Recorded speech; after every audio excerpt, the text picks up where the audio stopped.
Welcome to our channel. Today we're diving into a critical topic that's got the whole world holding its breath. The recent Indian airstrikes on Pakistan. Now I know what you're thinking, Vladimir, this sounds serious. And you'd be right, it is. This isn't just some geopolitical chess match, this is a situation with real potential to escalate. So, to understand what might happen next, we've got to ask ourselves a few key questions.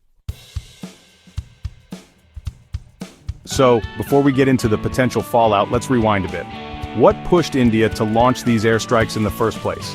Was it a sudden move, or the culmination of simmering tensions?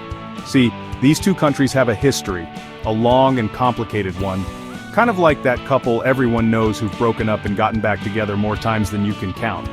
Except in this case, breakups involve, well, military action. The recent airstrikes are directly linked to a specific event, and trust me, it's a tense one.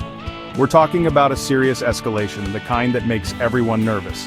Now, I'm not going to bore you with a history lesson, but understanding the context here is crucial, so let's break down the events leading up to these strikes, the incidents, the rhetoric, the whole shebang. Okay, so India launched airstrikes, big move, right?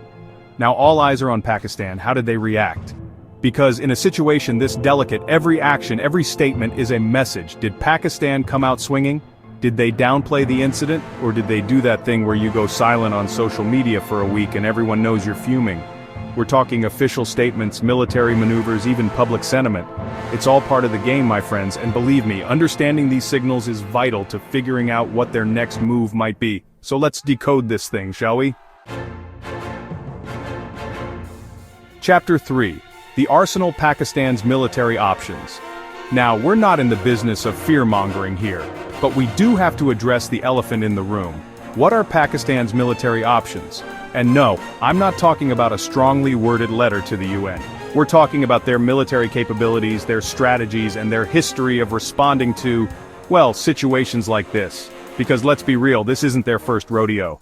From conventional warfare to, dare I say it, even more unsettling possibilities, we've got to analyze the potential scenarios. And trust me, some of them are not for the faint of heart. But remember, knowledge is power, people. So, let's unpack this carefully, shall we? Chapter 4, The World is Watching Diplomatic Fallout. Okay folks, it's not just about India and Pakistan anymore. This situation, it's got the whole world feeling like they're watching a tennis match, heads swiveling back and forth, wondering who's going to blink first. We're talking international pressure, condemnation, maybe even some frantic phone calls between world leaders, because nobody wants to see this escalate, right? But then there's the question of de-escalation. Who's going to play mediator? Who can bring these two nuclear-armed neighbors back from the brink? It's a diplomatic tightrope walk, my friends, and the stakes couldn't be higher. So let's dive into the global implications, shall we? Stay tuned, this story isn't over. Thanks for watching. If you found this video informative, don't forget to like, share, and subscribe for more updates on this developing story. Because let's be real, this is a fluid situation. Things can change quickly, and we'll be here to break it all down for you, every step of the way. We've got to stay informed, folks.